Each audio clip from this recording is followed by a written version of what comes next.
Maybe I'm crazy, but I'm going to explain cancel culture.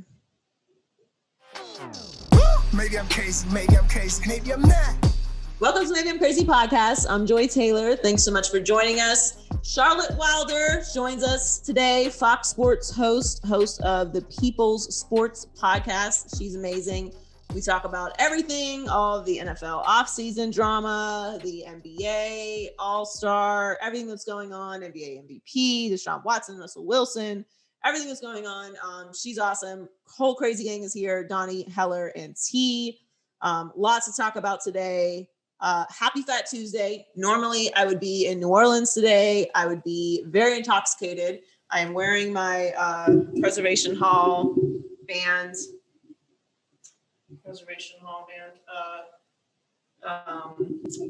T-shirt.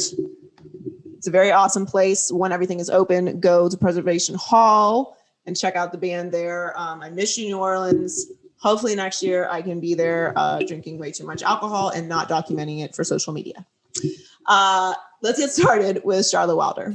All right, very excited to have a, well, not really new anymore. You've been with Fox for a while now, but sort of newish to Fox Sports, Charlotte Wilder. And she is she's a host, but also the host of the People's Sports podcast with Mike Titus.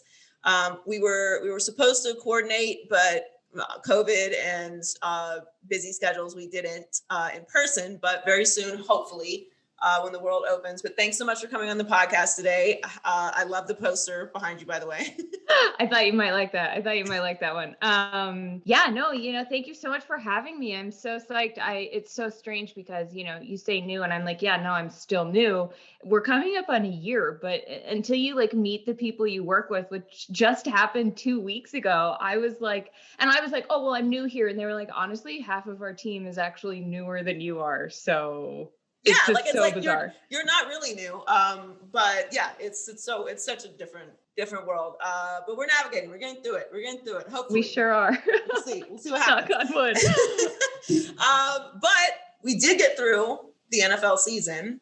And somehow Tom Brady, wins another Super Bowl. I didn't call that. I thought they'd make the playoffs and win a playoff game, maybe two. I didn't see the Super Bowl. And I also picked the Chiefs. I didn't pick the Chiefs with any kind of conviction, obviously, though, because at that point, anything could happen, and it did. He's going for his 8th. We assumed he wasn't going to retire because he's just going to play forever at this point. Mm-hmm. But, as we all know, things change in the offseason. There's free agency. There's injuries throughout the season.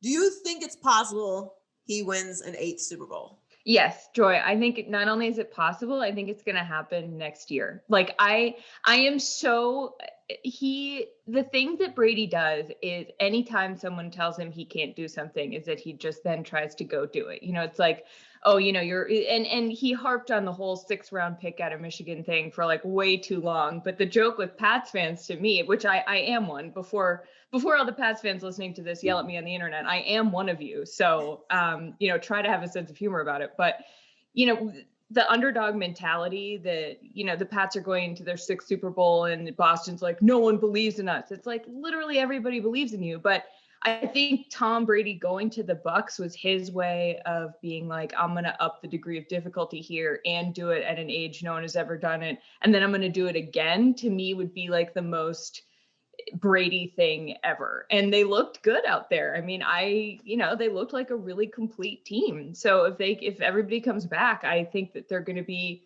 I know repeating is very hard to do, but I kind of feel like at this point, why count them out? Yeah, I'm with you on that. And I'm so with you on the, New England versus everyone. You guys are favored to win the Super Bowl every year. What are you talking about? Just manufactured bullshit about everybody hating. Everyone hates you because you win. Everyone doesn't hate you because they think it's over. Thank you for saying that, because I've been saying that for years. It drives me nuts. I mean, Joy, one thing on that's funny to me is that I tweeted something about how I was like, oh my God, it's actually hilarious that, the Patriots got fans for 2 decades to buy into this no fun puritanical culture. They literally got fans to work for work to root for work. They're Right. like, do your job. Like, you know, we hate weekends. Like, and it was this mentality. And then Brady goes to Tampa, wins with Gronk, who's, you know, been in the WWE by that point, has a total blast, gets hammered on a yacht. And you're just like, it's the greatest troll of all time to me, is that New England fans, you know, thought you had to do it and have no joy in it. And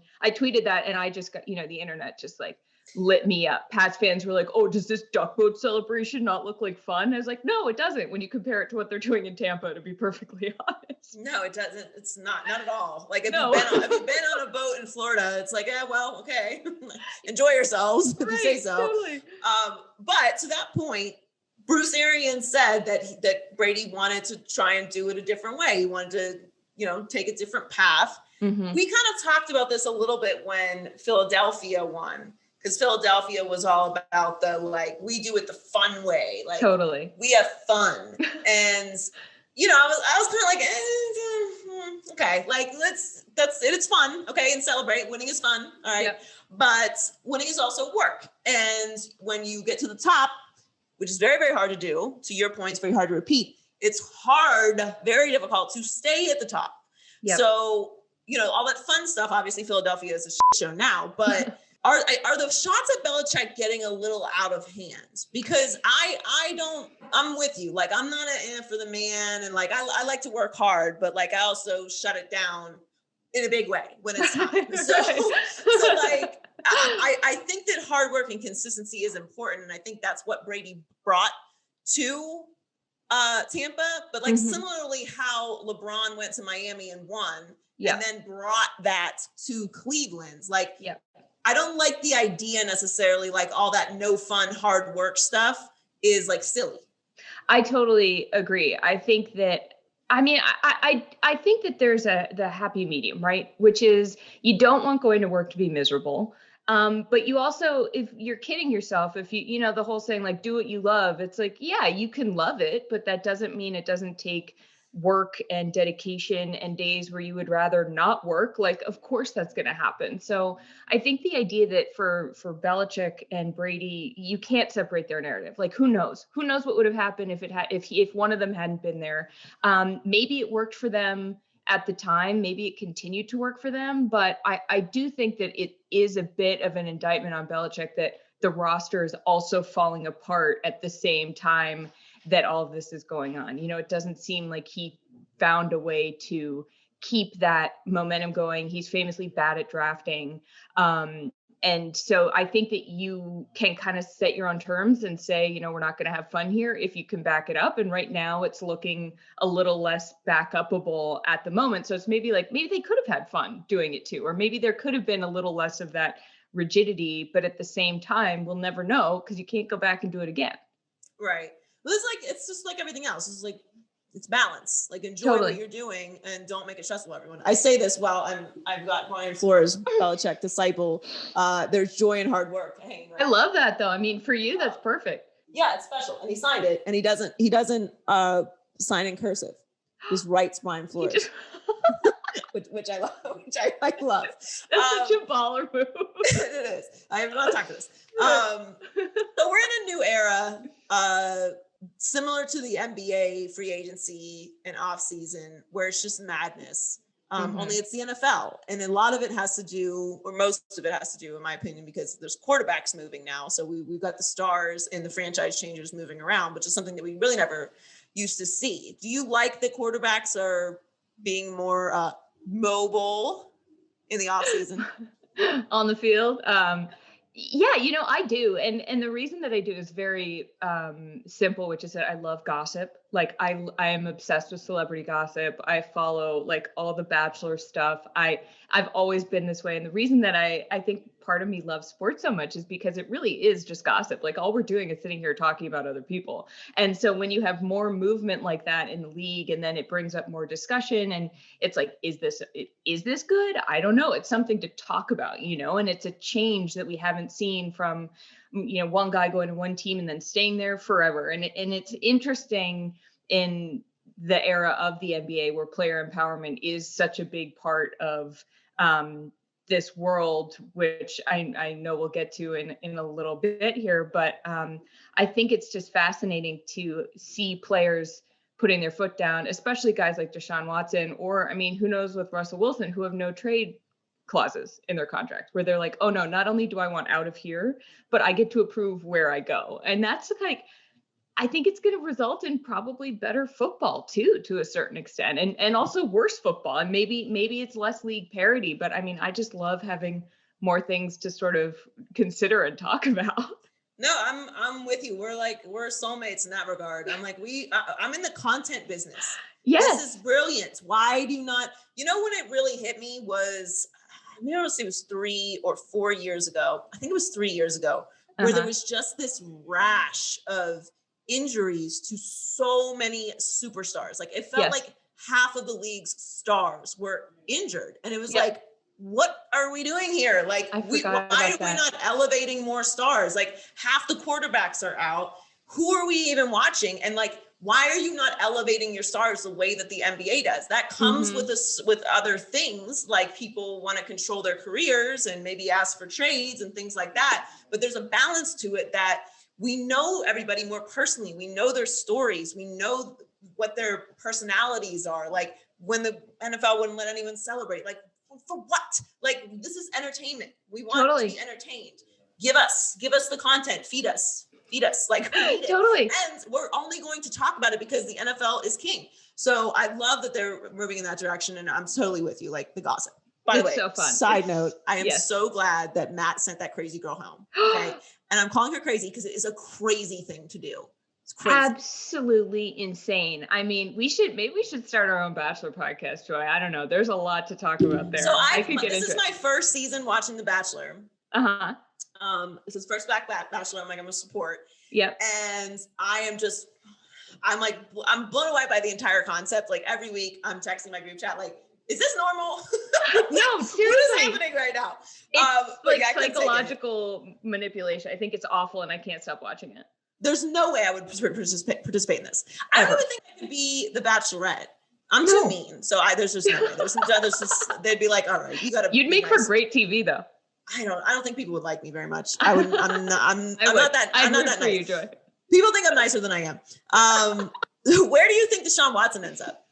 Oh man, I kind of think he's just going to end up with the Texans, to be honest. Like, I don't know if wouldn't that be insane if they just didn't let him leave? I mean, it's a rebuild. So you'd think they'd be like, you know what, let's just cut our losses now. Let's let him go. I kind of think Miami, because you see that picture? You're from Miami, right? I lived there for 10 years. I went to college there. So it's like my second home, but I grew up in Pittsburgh. Okay. Right. Yeah. I mean, I would love to see him in Miami. I'm not as attached to Tua as the rest of the fans and organization, but I would love to see him in Miami. I mean, did you see the picture of him out with some, I forget what guys it was, but his brand manager. Wilkins and a couple other guys. Yeah. It was his Clemson buddies. And his Watson's brand manager tweeted it out or posted it on Instagram. I can't remember which. So to me, that's sort of like, that feels pretty calculated. Like clearly, maybe he would like to end up there. Maybe, and because he does. I think the report was that his two preferences were the Jets because of Robert Saleh and the Dolphins because of Brian Flores, and obviously they're closer to winning than. It's almost like hiring people who aren't all white makes a difference, huh? Yeah. Kind of makes you think. Yeah, it does. Sometimes think about it. Would you think that Russell Wilson is going to go anywhere? Oh man, I mean, I don't. But then you read the stats of how many times he's been hit. He's been hit the most of any quarterback since 1970. I think I read, and I was like, I would probably want out, to be honest. Like, and yes, he scrambles a lot. I get it. But like, you have this amazing quarterback and you're not going to, it's what drove me crazy about watching Joe Burrow this season. I was like, oh my God, can someone protect this guy? And with Russ, it's been like 10 years of that. So I don't really think so. I feel like he has enough sway there. And I mean, they'd take like 39 million in dead money if they let him go. So probably not, but it'd be kind of fun. Where would you want to see him? Like, where do you think he would be fun? Well, his money, like I haven't actually given where he would go much thought because I'm like, he's not going anywhere. Right. Like, he's not. It's so too much money. And the Seahawks would have to be insane to trade him. Like Deshaun Watson and the Texans is a completely different situation. Is a complete it's just a complete circus in Houston. It's You've so got dysfunctional. this preacher, like somebody's youth pastor up here trying to do the Like, crypt walk. what? It's like I honestly can't give them any more of my energy. I Right. have to protect my energy at this point in Yes. life, and like the Texans don't deserve my energy. So like I'm fully support. And not that I support anybody who wants to do whatever they want. Like I don't care. Right. But the Texans are dysfunctional. The Seahawks, like the offensive line situation, and you're absolutely right, with the statistic on how many times he's been hit.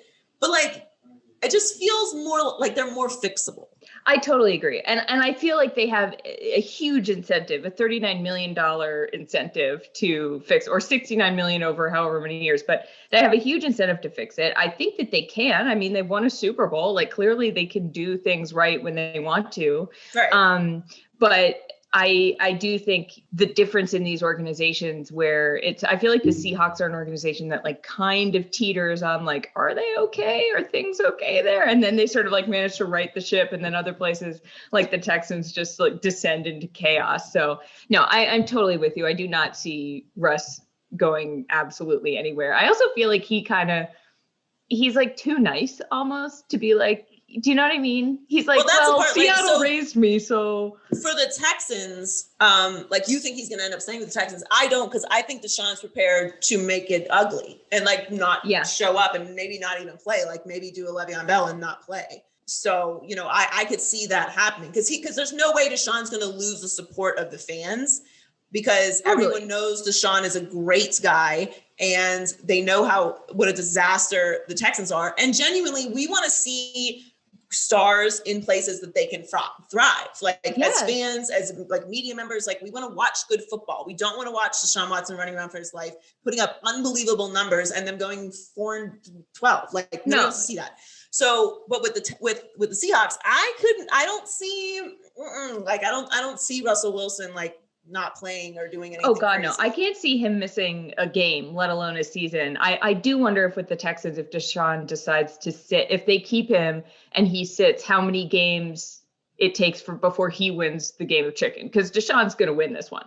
Yeah. But if he's there at the start of the season, it's going to be, I mean, yeah. And good for him. I was shocked when he started tweeting things because, you know, I've interviewed him a few times and he is just like, very soft-spoken, a real sweetheart. And I was just like, good for you, Deshaun. Like, no, and he's been a great soldier for them. He has. And you can only do it for so long. No, you shouldn't do it. He shouldn't do it anymore. He shouldn't do it at all. I agree with them. Do whatever you need to, bro. Get out of there.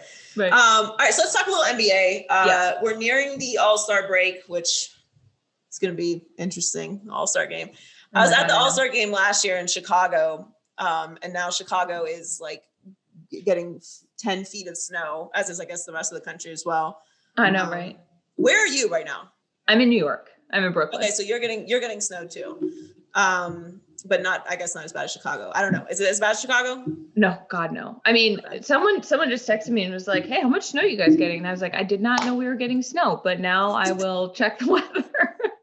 But no, Chicago's bad and it's like 10 degrees. So yeah. But anyway, so All-Star was in Chicago last year. They're going to have it in Atlanta this year, obviously, because Atlanta is the only place in the country that is completely open.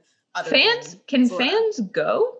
I don't know what they're going to, I'm assuming they're going to have some kind of fans. Maybe they'll do something similar to what the NFL did and like have vaccinated healthcare workers. Yeah. You know, the NBA usually does the right thing when it comes to that. I know a lot of players were saying that we shouldn't have an All-Star. I don't agree with that.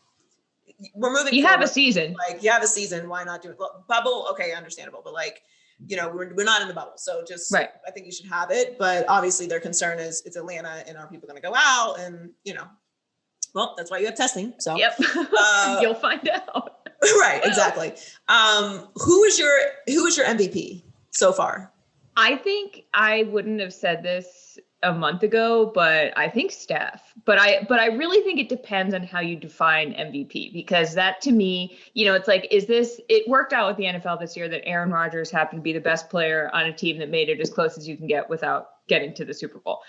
I do wonder should we think of it as like, I would love to see the award go to more guys where say their teams go, you know, say they have an average record in the NBA, but there's this one guy who has put up insane numbers, whose team would have completely tanked if it hadn't been for him. Give that guy the award, which right now is Steph. I mean, he's averaging more points per game than he was in his unanimous MVP season, which to me it's like, well, if you give it to him then with the Warriors as they were, right? Maybe why that to me seems like he deserves it. I don't know. I like Steph for MVP. My MVP right now would be LeBron. Mm-hmm. I think LeBron should have gotten the MVP last year, but I'm with you. I think that the NBA MVP, not so much in the NFL because it's usually very obvious towards the end of the season who the MVP is. The NBA MVP really becomes a storyline. Definitely. And it changes every year. Like that's why last year I was like, LeBron deserves the MVP. He deserves the MVP this year. I don't care about Giannis's stats. Like Giannis cannot even get to the Eastern Conference Finals. And I know it's a regular season award. No. But that kind of drives me crazy though. That it is a regular season award. Just I guess understand why. You have a postseason MVP, I guess, in the finals MVP. But it's like if you're that good, and maybe it's like if you here's an interesting rule. If you have been in the league for more than 4 years and your team has never made it to the playoffs, you can't be an MVP regular season award winner. No, I think that's fair. You don't make the playoffs. So many teams make the playoffs. It's not NBA. that hard. Yeah, no, that I'm with you on. I know Giannis had an MVP season last year. It's just like, it was just based off stats. They're like, oh, well, stats are better than last year, to your point, and he won the MVP last year. Like, okay, but you guys change what the MVP is every year. So why? Okay, I guess that's what it is this year. Right. Do you believe in the Brooklyn Nets? I do. I really do. And it's because watching them, I watched the start of the game last night and Kyrie just like immediately gets a ball and sinks the three. And you're just like, oh, okay. I don't know. There's something I thought when it was just KD and Kyrie without Harden, I thought that they would make it to the finals. And now I'm wondering if it's like too many good guys. And I know that sounds weird to say, but I feel like, they're third in the East right now. So yeah, I also just, I just think it's so, they're third. Patrick Ewing here behind me. It's wild that, Brooklyn has a shot and the poor Knicks, Yeah, the Knicks are fun, They are. Julius Randle, right? I can give them that. They're fun. I know. Interesting. I picked the Nets to win the East before Harden got there. Yeah. Obviously, I know they have no defense. We know that. But what happened with Kyrie and Harden this week, I think, is significant.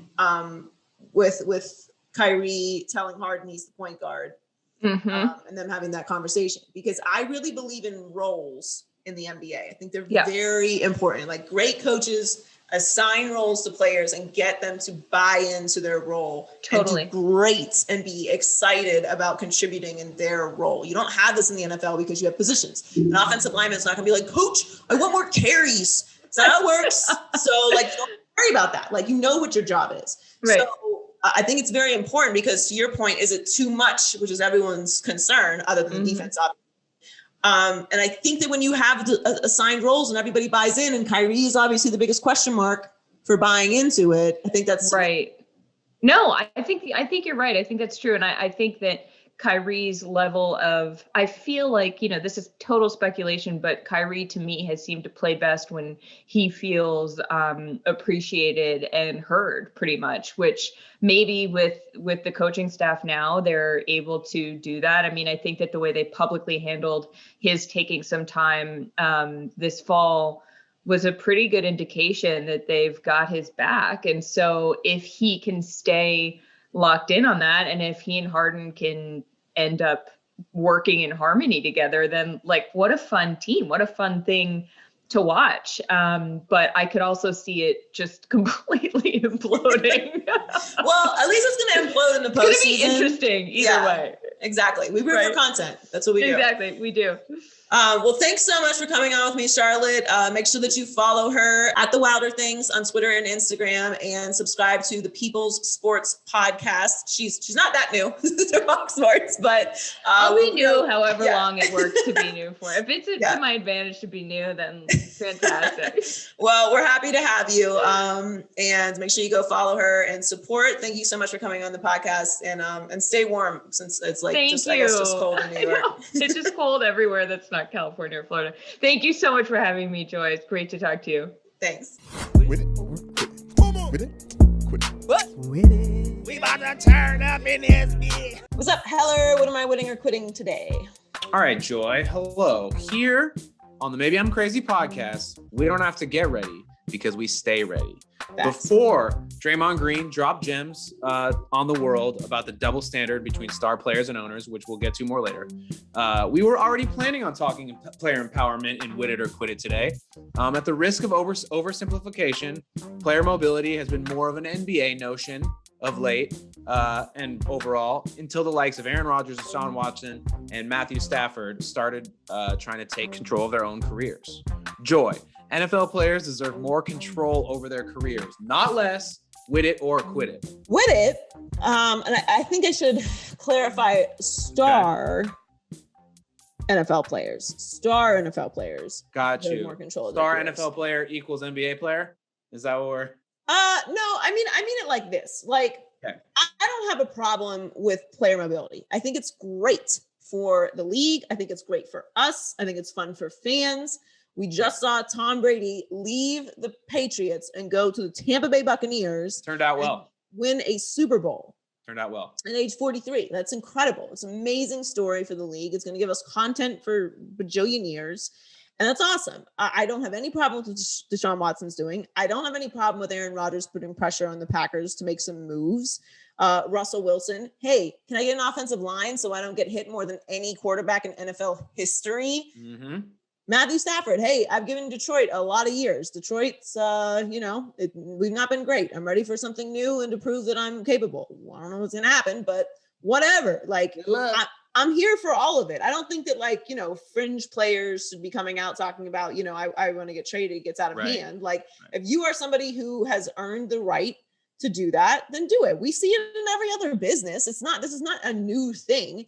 And I think it's just a separation from fans in the media, where sometimes fans in media, not myself, for obvious reasons. Me though, I'm no, I'll be fans for this though. You can. Well, I mean, it's just that they forget that this is what these guys do for a living. Like, this is their job. This isn't like something they do for fun. Yeah, They're not volunteers. They get a paycheck to do this. And you've changed jobs. I've changed jobs.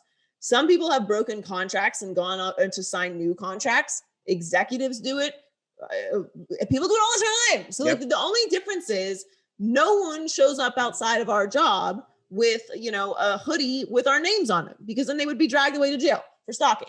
Like, that's the difference. You have fans who wear your jersey, fans who pay money to come and watch you perform. So there's this idea that you are supposed to be loyal not only to them, but to the organization that they like.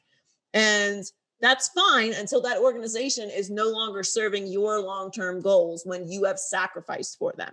Yep. Like, and I do think that there's a way to do it, which we'll talk about with the Draymond situation. But yes, player mobility, especially at the quarterback position, is great for the league. I'm happy that it's happening. I think Tom Brady having the success that he had this year will only continue to make it a thing, because he's the greatest and it worked out at the highest level immediately. So this shows teams that they can, that they can be aggressive and it will pay off, and that you don't have to hang on to this quarterback forever. Like, you can make moves, swap. We want Matthew Stafford, you get Jared Goff. Cool, let's do it. Maybe it's just not working here. Maybe it'll work for you. And I think that's great. I love it. It's great for the sport. It's great for fans. It's great for us. It's great for everybody. I'm so glad the NFL has embraced it. And, I don't know if they've necessarily embraced it, but it's happening. So I think the teams are embracing it, and it is ultimately a really good thing for the league. By the way, the people being upset about the Lombardi trophy being tossed, the guy whose his grandparents made it or something like that. That's what you get upset about. That's fine. Get upset about it. That's their thing. They got upset about it. What do you want them to do? I don't care. They drink beer out of the Stanley Cup. Like, I bet you the family of the metalsmith or coppersmith or whatever it is that made it probably feels salty about that too. The great thing about the NFL, to your point, which was excellent, is that the draft happens. So you get a chance at new exciting players every single year. There's a pool of talent coming your way. Right. Figure out a way to make it exciting. And also a happy workplace is usually a more productive workplace. But yes, generally it is. Yeah. What do I know? Okay, so now let's get to those comments from my guy, DRAYMOND Green. The Warriors power forward / shaman went off unprompted during postgame last night, highlighting what he feels are some double standards in the NBA. Money Green specifically mentioned how players have to handle every situation with class, and even stars like James Harden are, quote, castrated for saying anything negative about their situation. Meanwhile, teams can trade or bench or disrespect or leak info about whoever without any expectation for respect. Joy, Dre is right. There is a double standard in how star players and teams are treated. Wit it or quit it. Yeah, wit it, of course. I agree with everything he said, except for the James Harden part, because this is where I separate from what DRAYMOND Green is saying. I'm a huge advocate for player mobility, as I've just mentioned. Mm-hmm. I have no problem with people asking for trades if the situation is dysfunctional or if there's something that can't be fixed. Can't hurt to ask. I agreed. I think that some players get to a point where, like, say James Harden, where the situation is no longer serving them, they're unhappy, the organization, it's not working for whatever reason, whatever you want to trade, great.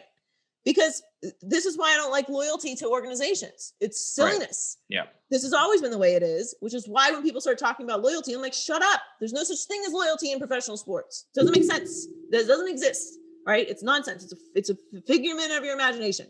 Organizations cut people, they trade people, they sit people because they want to tank. They do everything and anything that they want, and then you expect players to be loyal to them.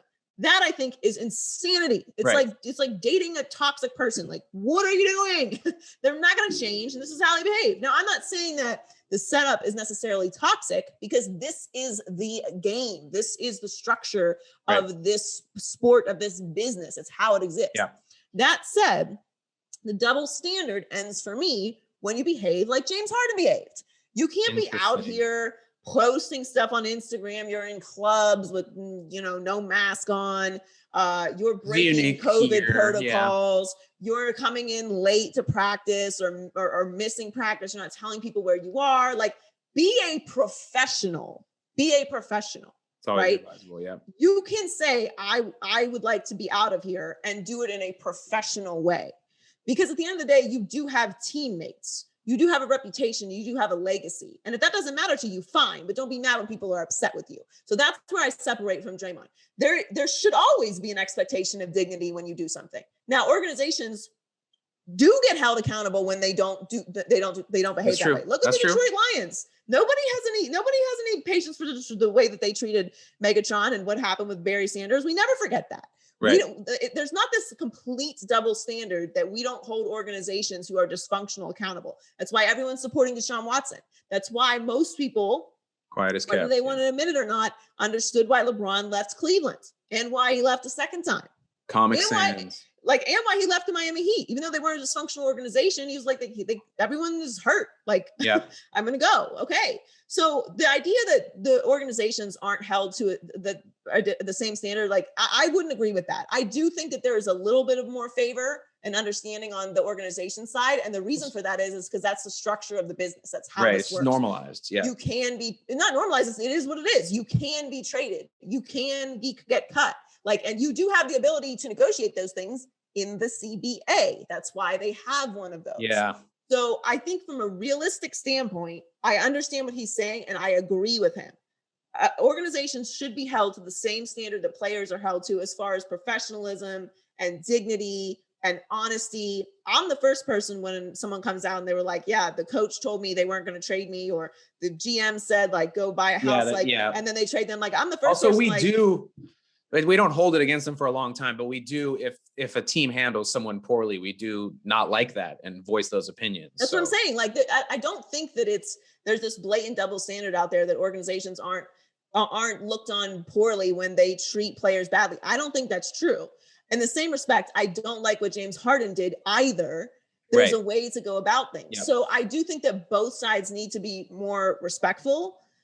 That I would agree with. And that's also the main thing that I agree with Andre, with what Draymond's saying is there's no loyalty. So don't be loyal, like not in professional sports, not if it's your profession. That to me is silly. If an organization can do whatever they want with you, you need to do with the organization whatever you want to do. Right. Like, that's just how that works. And we as fans and media need to respect that exchange. But I do think that it's right to still hold people to a level of professionalism and a standard. What's happening with Andre Drummond and what's happening with Blake Griffin is just common sense. They're sitting them because they don't want them to get injured. They're trying to trade them. And they can't have them out there playing and then they get injured and then their trade value is gone. Like, that's the business. Like, that this is the business that you're in. There are certain things that come with our business that I don't love, but I know I got to deal with it because this is the business that I chose. But there's certain parts of our business that are not going to change because it's the structure of our business. And that just is what it is. And like, I chose to be in this business, so I understand it. But that doesn't mean that there can't be respect and dignity on both sides of the aisle. Like, whatever it is, whether you're an organization or a player, I think a level of humanity and dignity is important. But what's happening with Drummond and Blake Griffin is not unprofessional. It's just common sense. Like, they don't want them to get injured. Yeah. So they have to sit them. Yeah, my man Dre said a lot. I'm never, ever going to publicly disagree with Draymond Green. But yeah, I mean, he said so many things. He said so many things. It was hard to kind of put a whole button on it. So I'll button it this way. Don't confuse fanaticism with loyalty. No. Good button. What's up, Donnie? What's going on high key, low key this week? Hey, all right. High key, when James Harden was traded to the Nets, most people thought drama. Two superstars playing the same position in a sport with one ball. Although most sports only have one ball, I think. Low-key, it's been pretty drama-free, though. Kyrie's gladly accepted the shooting guard position, and he's having the best statistical season of his career. Joy, even with an injured KD, the Nets are the NBA's most dangerous team right now. Yeah, I don't know how they couldn't be the most dangerous team right now. I don't know what they're averaging, but it feels like they're putting up 140 points a game. Something like that. Even, as you mentioned, without KD. So they've got three superstars that they have to spread the ball around to once KD is back in the lineup. But I think the most important thing, the most interesting thing that happened with them this week was that Kyrie admitted that he and James Harden had a conversation about him becoming the point guard, about James Harden being the point guard and Kyrie playing shooting guard. Yeah. And everyone kind of scoffed at it a little bit, like, oh, isn't that supposed to be like the coach's decision? And, oh, like, did you really even make that decision? Because obviously that's the position that James Harden plays. But the reality is it's important. I really believe, especially in the NBA, which has become mostly positionless with the exception of a few obvious big men, and obvious little guys.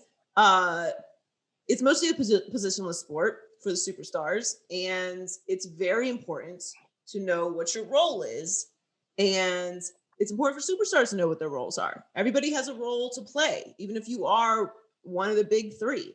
One of the biggest factors in the Miami Heat's success when LeBron was down there with Dwayne Wade and Chris Bosh is that the first year, obviously we know how it ended, still in the NBA finals, but they didn't win. And the next year, Wade said, this is your team. So LeBron James, Wade, who was and is the face of Miami basketball and had already won a championship, turned the team over to LeBron James. And we all know what proceeded to happen after that. Roles are rings on rings. Okay, well, 2 rings. But still, the point is, it was LeBron's first championship, and they went to 4 straight finals and won 2 championships. So roles are very, very important. So the fact that Kyrie not only has bought into this role, is encouraging James Harden to thrive in the role that he is in, and we all know what KD is capable of, this is a great sign for the Brooklyn Nets. I know it doesn't solve their defensive problems, but if they can continue on the path that they're on, I don't really know that it matters. If they're going to play defense, if they score every time they get the ball in their hands. Yeah. So I love this for the Nets. I'm all in on the Nets winning the East this year. I don't know how anybody can really compete with them on the offensive side of the ball. I know it would be unprecedented for a team with essentially no defense to win a championship. I don't know if I'm going so far as they're going to win a championship this year, but they're certainly on the right path. And that was good news to me, because that was my main concern is, are they going to buy into the roles that they have to buy into in order to make sure everybody gets done what they need to get done? So it's a good sign. Yeah, it's like they got that part of the process out of the way. Now we can get to winning some games, and that's what's happening. All right, high key, the offseason of quarterback movement continues. It looks like Carson Wentz is on deck. Low key, the Windy City Bears have emerged as the front-running suitor for the Super Bowl winning quarterback services. Joy, are you here for Carson Wentz turning in his wings for a pair of bear claws? Yeah, I guess. I don't know, man. I don't know what to make of Carson Wentz anymore. I feel like I hate everything I'm hearing about him. It's so disappointing. Now, I've never been a Carson Wentz guy. I've always been a Dak girl, but and look, like, I think we can very easily delineate their careers at this point. But, you know, everyone couldn't stop telling me how amazing Carson Wentz was. And I'm so silly for buying into Dak. And here's Carson Wentz about to get traded, as the Eagles should, because it seems like a toxic situation there. Yeah. I just don't know. I don't know about the Bears. I don't know about the Bears. I like their defense, but they weren't very good last year. They weren't as good as they should have been, I should say. Yeah. Maybe they'll get better this year with a new coordinator. They do have some pieces on the offensive side of the ball, but I think Carson Wentz really needs some playmakers. And what I don't like about the situation with Carson Wentz going to any other team but the Colts, where Frank Reich is that we're hearing he doesn't like to get coached hard. And bro, I don't know what you've done in your career that merits you behaving that way. Yeah. Yeah. So, you got to back that up. Right. Like so I don't know that it's really going to work. I think I should still believe in Carson Wentz, but I just think it has to be the perfect situation for Carson Wentz. And that to me is the Colts. So I would watch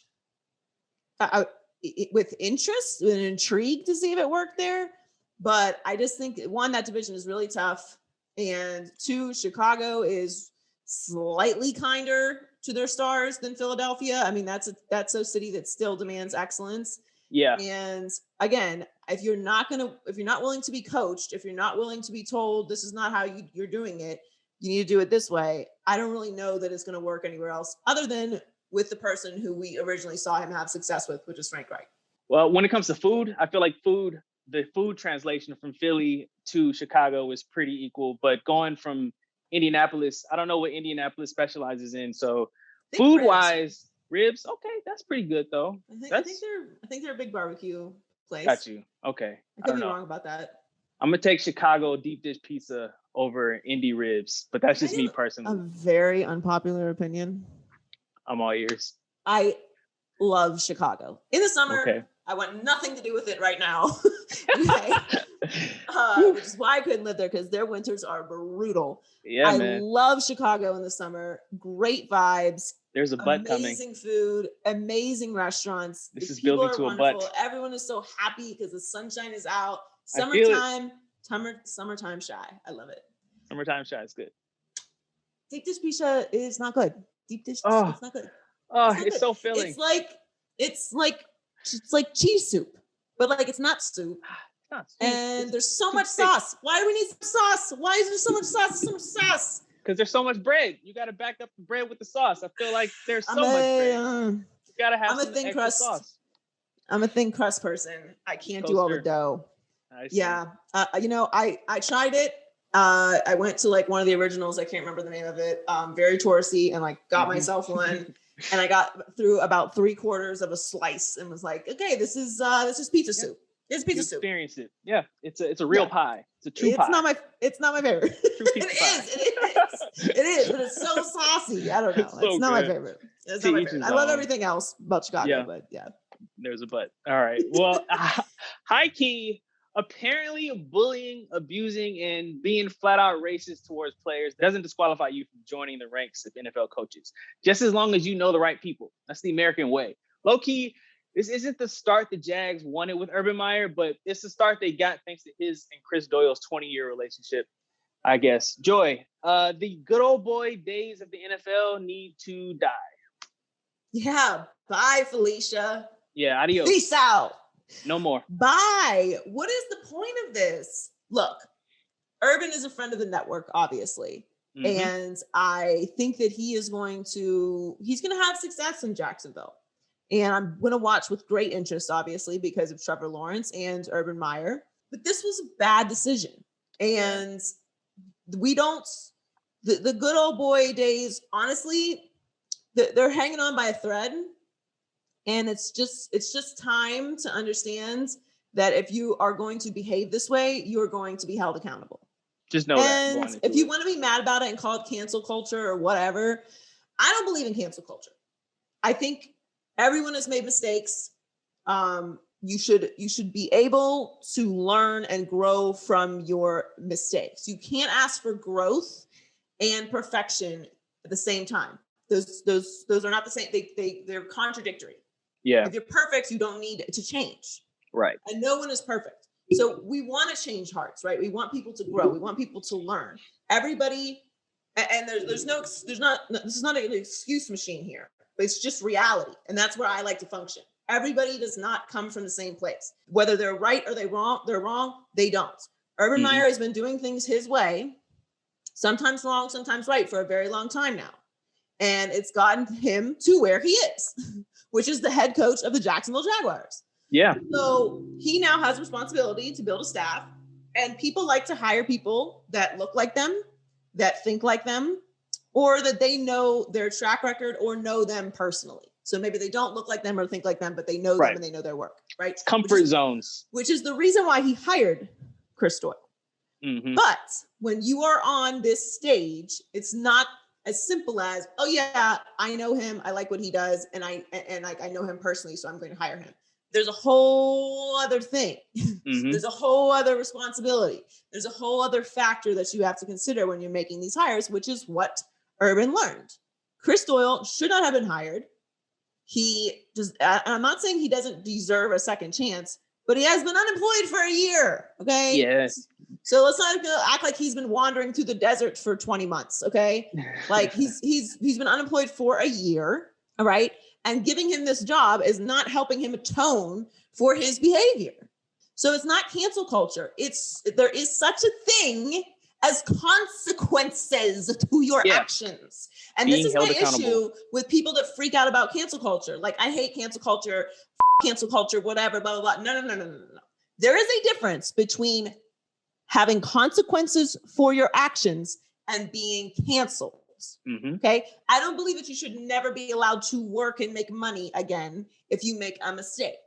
Right. And I want to be very specific also with that word mistake, because people really like to kind of throw that around very casually. All right. Yeah.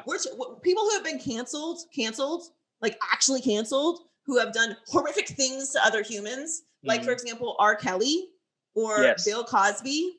Monsters we're talking about. Okay. Or Harvey Weinstein. Okay. Monsters.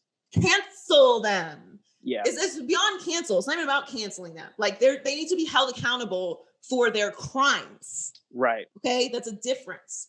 So when you're talking about criminal behavior, assault, physically harming other people, you should be canceled, because it should be beyond cancel. You should be held responsible according to the law. Mm-hmm. Boop. Now, Thanks. if you're talking about something under that, saying something inappropriate, behaving in a way that is offensive, things that you can argue ignorance, or, you need to learn that this is inappropriate, right?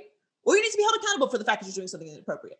Exactly. All right. There are levels to this, but don't come at me with cancel culture when there's no consequences. Like, there has to be consequences. people don't need to be canceled and cast off into the oblivion because we all make mistakes, but there does have to be consequences. So I think people are getting lost in this idea that, you know, the cancel culture mob is coming for everybody. Like, Yeah. What's annoying is when you try to hold someone accountable and immediately it's like cancel culture. Like, okay, where are the consequences? Y'all been raised to think that you have no consequences for your actions. Obviously, this is why we are here, because you have been living your life with the idea that you can do whatever you want and there's no consequences for it. Sorry, I had to rant real quick. No, it was worth it. Mean, people need to hear it. That's my issue with this. Like, I am not a cancel culture person. I don't believe in cancel culture. I don't believe in canceling people for making mistakes. But what is it that they did? Are we talking about a crime? Okay. Are we talking about assault? Right? Are we talking about blatant, consistent, systemic racism that they have been applying and installing into organizations and programs? What are we talking about here? Yeah. Is it a one-time thing or is this a pattern that we're talking about? A pattern of mistakes? Because mistakes in a pattern, that means that's a habit. Did you make a mistake or is this how you live your life? All right. Y'all got that? Let it sink. Let it marinate. Marinate. What I'm saying is just like run it around a couple times. All right. Yeah. Think about it. All right. High key, JJ Watt found the exit from the Texans facility before DESHAUN Watson did. Who'd have thunk it? Low key, where will JJ Watt take his future Hall of Fame services next, Joy? Where indeed. So I saw a report. Dang it, I can't remember who said it. Maybe Mike Girardi. The Titans are interesting. Ooh, didn't think about that. Same division. Yes. However, they're in a much more advantageous place right now than the Texans. He wants to go to a contender, of course, and he should. We all want to see JJ Watt win a ring. Great guy, first ballot Hall of Famer. Legend, incredible player. Kind of, was really big into the workout videos for a while. It's the guns. Gotta show off the gun show. Get pumping, bro. Tickets. I don't mind them. I actually I found now that the workout videos are an essential part of the off season. Yeah. Like if you don't post yourself working out, then you're like not really working out. It's kind of like it's like food for everyone. Like if you don't post your food, do you even eat? It didn't happen. It's not in your stomach. So he's for lots of reasons we want him to win a ring. So he wants to do that too. So that's why he's out. Like he wants to go to a contender. He wants to go to a place where he can contribute to a possible championship. So there's not really a long list of those teams. Right. So I think the Titans are very interesting. The Browns have said that they're interested. The Browns are not winning a Super Bowl next year. Sorry, guys. I have given you guys lots of love and eaten lots of crow, but it's not your year. And not that I think you're gonna take a step back, but it's not gonna happen. Yeah. And I really like the Packers. I think the Packers like it's Colin's like original theory, but I like the Packers. The Packers need a splash aggressive move. I like that. I could see him with the Titans as well. There's been some talks about the Steelers, obviously, because his brother is there, but I don't think the Steelers are in contention next year anyway. So the Chiefs are also very interesting. Ooh, yeah, that is. He's not going to be expensive. Yeah. So the Chiefs are very interesting as well because they're going to be making some moves. And who knows? Like the Bucs, honestly, could be as well. Any of those teams that are right there that want to retool for next year and get to the championship, JJ Watt is on the market for you. And if I have to guess, if I'd have to put my money anywhere, I would say it's the Packers. But there's a very short list of teams I think he's actually considering because he wants to go somewhere where he's actually going to win right now, as he should. Yeah, I like the Packers for JJ. It's kind of like the Reggie White route, going out on top, legendary defensive end, fitting. Great reference. Hey T, what's going on? Culture Report this week. Hey Joy, so I watched Judas and the Black Messiah, and what a powerful and yet sad film. Like, I feel like everyone needs to see it. Like I can't remember the last time I seen a film that made me feel so angry and helpless. Like I knew of Fred Hampton and what happened to him, but I think seeing it play out was just super heavy and it was just heartbreaking. Like he was only 21 years old and just that much of a threat to the FBI. So I feel like if you just let that sink in, like it just says a whole lot. And obviously I don't want to ruin it. I don't want to ruin the movie for those like that haven't watched it, but Fred was literally uplifting people that are like still fighting to this day. So must watch. Daniel Kaluuya's performance was astounding. Lakeith Steinfeld did amazing. I'm just completely blown away by the film. I've heard nothing but amazing things. I haven't gotten a chance to watch yet, but I am obviously going to see it. I've heard nothing but amazing things, and I'm really, really excited to see it. I'm so sad that we can't discuss it because I haven't seen it yet, but I am going to see it. And yes, and to your point, he wasn't a threat to the FBI. He was a threat to white society, which was controlled, which the FBI was controlling. So that's really what it was. He was educating people. He was uplifting the Black community. He was a revolutionary. And Yes. if you look throughout that period of time and, you know, kind of pay attention to right now, Black revolutionaries, the government usually gets involved. So that's, and that's like what's wild really about that whole story is that, you know, I think even sometimes people tend to forget like what happens with Martin Luther King Jr. Like you have like government agencies, you know, posting things about Martin Luther King Jr. on Martin Luther King Jr. Day. Like, excuse me, there is a reason why he is no longer with us. Like, and your organization played a role in that. So let's like have some self-awareness to how this all went down and like not repaint history. But yes, I'm definitely looking forward to seeing the movie. So Justin Timberlake took to Instagram, as we know, to write a public apology about how he handled the aftermath of his relationship with Britney Spears and the whole wardrobe malfunction at the Super Bowl with Janet back in 2004, which I didn't realize was that long ago, but wow, it's been like 17 years. But I didn't realize like how both these women like were ridiculed for years, and then he got a pass. Like I grew up listening to Britney, obviously, and then I remember after the breakup with Justin, there was like this shift. Like I was a kid, but I remember hearing that she was like crazy and unstable. But I remember like the media just tore her apart, and it's like she never came back from that. And then Janet Jackson, like she was pretty much blacklisted after that. I mean, I think that same year, I was reading that she was pulled from presenting at the Grammys. Justin was still performing even though he was involved. And I feel like that this is just like a learning experience. Like when you see that people you care or cared about being portrayed in such a negative light, especially by the media, like I feel like you just can't be quiet about that because that's super damaging. And it's been 20 years. So obviously like these women can't go back and they can't change what happened, but I just hope like going like forward, we can start to change like the way we treat women because it's not right. You know, I'm glad that he wrote the apology because I do think that there is value in atonement and there is value in pointing out that you've learned and you've grown and in also just taking some responsibility, even if it's not going to fix something or, you know, erase time, just taking responsibility for, you know, the role that you could have played in this case in this not happening. Now, you know, society was different. So would they have listened to him? Maybe, but it was on him to speak up in that space. And you're totally right. The Janet Jackson thing resurfaced when he performed at the Super Bowl, because you remember, I was like, where's Janet? How do we have Justin back? And there is no Janet appearance. My thing with the whole Super Bowl situation was like, am I confused? Like maybe I was watching something different because the way that I remember it and the way that all the videos show it was that he ripped off her top. He did.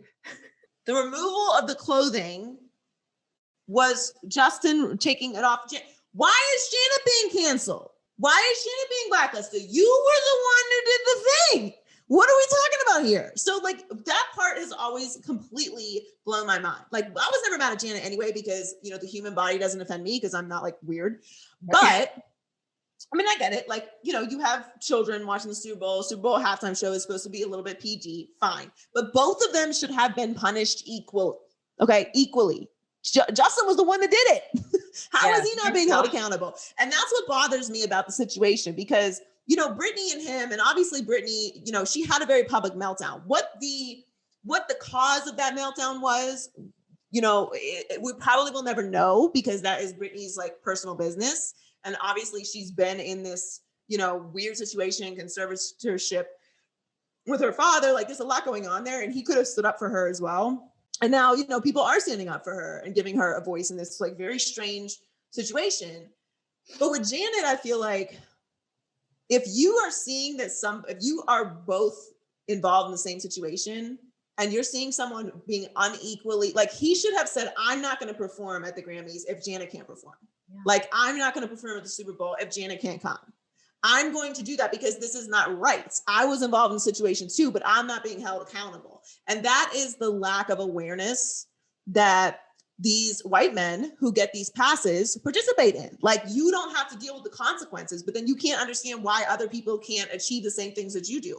You don't have consequences for things. That's why. That's why this is happening. So him making that statement, I do think is important, whether it changes anything or not. It at least brings like, okay, like, listen, at least you understand now that you could have participated in the shift, okay, at the moment.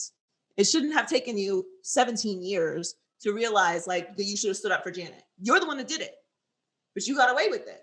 So yeah, I'm with you. And as far as Britney goes, like we got free Britney. We got to get her out of there. We do.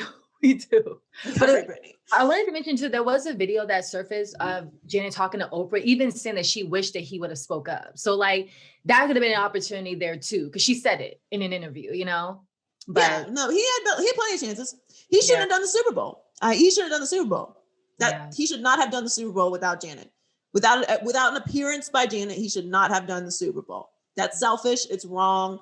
And that Super Bowl performance was whack. And that Man in the Woods album was terrible too. So whatever. Out there doing the Trolls theme song. Terrible performance. So Meghan Markle and Prince Harry are living their best private lives. They're expecting baby number 2. And they're going to be speaking with Oprah on March 7th. So I'm curious to hear how life has been since like stepping down from the royal duties. I realized they haven't had an interview since like their engagement back in like 2017. So I'm excited to hear their updates, like the highs and lows and what's next for them. But I love how they're making like their own tradition, as we all know, like they're not feeding into a narrative of how to live as royalty, if you will.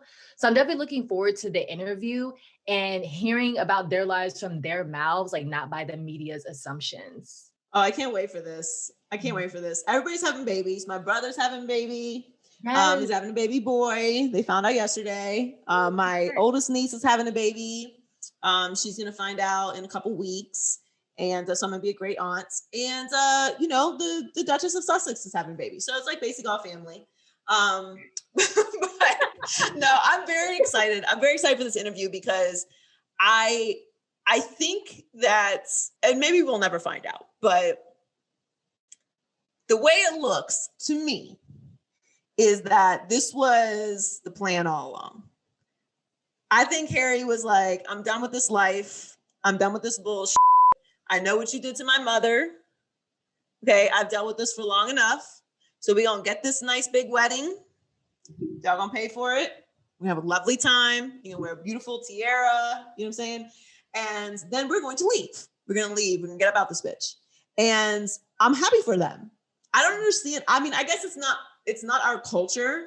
So maybe there's like a more attachment to it, but like, I don't have an addiction over controlling other people's lives. So if this is what makes them happy, he's not going to be king anyway. Right. So what's everybody tripping about? So I don't know. It's not my culture. I don't understand, but I'm happy for them and I cannot wait because Auntie O is going to do one of those interviews where we're going to get all of the tea. I would like the tea. I would like the tea. I would like the British tea, please. British tea. Oh gosh. So Beyonce Snap, girl, she got a new line. Well, it's like an extension of Ivy Park. It's called Icy Park that drops on February 19th. Joy, she had me at the package. Like, it's so dope. I got stuck on like the shoes. The shoes come in a block of ice. Like, you have to break it open. Like, the marketing team is just super creative. I feel like she never disappoints. Everything she touches is just fire. I want the entire collection, of course. I'm still waiting on my box and I'm just never giving up hope. Yeah, Beyonce looks amazing. that promo on that like white couch thing, I'm like, sis, it's rude of you to do that, Beyonce. None of us look like that. She looks amazing. She looks amazing. Yeah, everything Beyonce does is perfect. Yeah, I don't know. We have to up our influencer status, I think, to be able to participate in these drops. Which I don't know if I have that status yet, but yeah, it all looks amazing. Everything she does is perfect. It's just she's queen of the universe. She's queen of all of us. Yes. She runs our lives. Who won the world? Beyonce. Thanks so much for joining us this week. Make sure that you subscribe on YouTube. Check us out on all of our platforms. You can listen on any podcast platform that you have: Spotify, SoundCloud, iHeartMedia, Apple Podcasts. Check us out on social media at Maybe I'm Crazy Pod. Follow myself at Joy Taylor Talks. Be safe and have an awesome week. Maybe I'm crazy, maybe I'm not.